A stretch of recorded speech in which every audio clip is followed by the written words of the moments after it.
Hello, আসসালামু আলাইকুম রহমতুল্লাহি বারকাতু। বন্ধুরা, কতদিন থেকে আপনারা আমার মুখে কত বৃদ্ধাশ্রমের, কত না আমাদের শান্তির এবং ঠিকানার বৃদ্ধাশ্রমের কথা শুনেছিলেন, তাই না?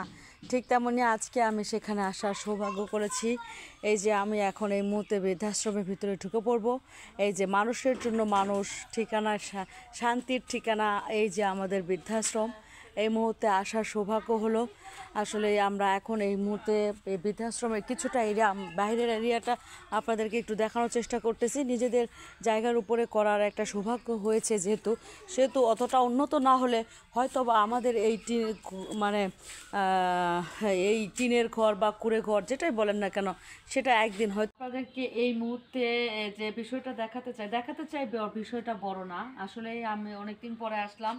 আমাদের এই বৃদ্ধাশ্রমে যে মা থাকে, এই মায়ের চুলগুলো অনেক ছোট ছিল, একদম ছোট ছোট ছিল।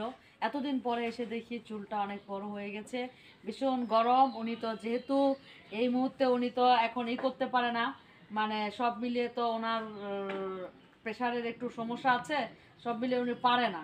তো যত্ন যেহেতু নিতে পারে না, সেহেতু আমি এই মুহূর্তে আমার এই মায়ের চুলগুলো একদম ফেলে দিব। কারণ হচ্ছে বেঁচে থাকা আগে, তাই না? নিজের সুযোগ সুবিধাটা আগে, সেই সুযোগ সুবিধাটা নিতে যাওয়ার জন্য যে করণীয় সেটাই করতে যাচ্ছি বন্ধুরা। তো আমরা কিন্তু ওনার অনুমতি ক্রমেই চুলটা কাটছি। চুল তো সব ফেলে দিব নাকি? রাখবো না, ওই রকম বাচ্চাটার মতন একদম নাড়ু করে না? আচ্ছা আচ্ছা, কোনো আপত্তি নাই তো? আচ্ছা ঠিক আছে। বড় এই যে চুল যখন ছিল না তখন আরাম ছিল নাকি? হ্যাঁ, আচ্ছা, এখন আবার আরাম আসতেছে নাকি? গরমের মধ্যে চুল রাখার প্রয়োজন নেই, তাই তো? হ্যাঁ, আচ্ছা ঠিক আছে।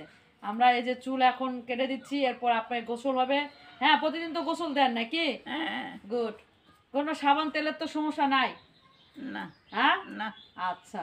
খাওয়া দাওয়ার তো সমস্যা নাই? আচ্ছা, কোনো সমস্যা থাকলে আমাকে বলেন, যেহেতু আমি আসছি, তাই না? কি বলেন?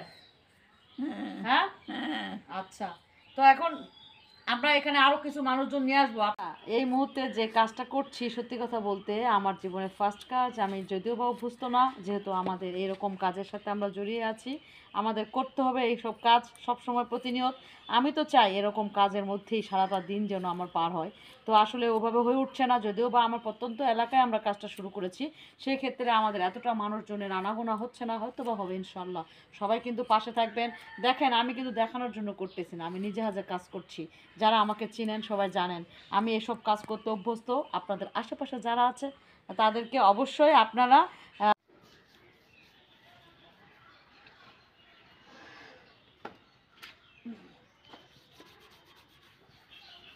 বন্ধুরা, আমাদের কাজটা সফল হয়েছে। যাই হোক, ভালো লাগলো। জীবনের প্রথম একটা বড় মানুষের মাথার চুল ফেলানোর সুযোগ হয়েছে, খুব ভালো লাগলো। সে পর্যন্ত কেমন লাগতেছে? ভালো লাগতেছে। আরাম? হ্যাঁ, আরাম লাগছে। তারপরে এরপরে বড়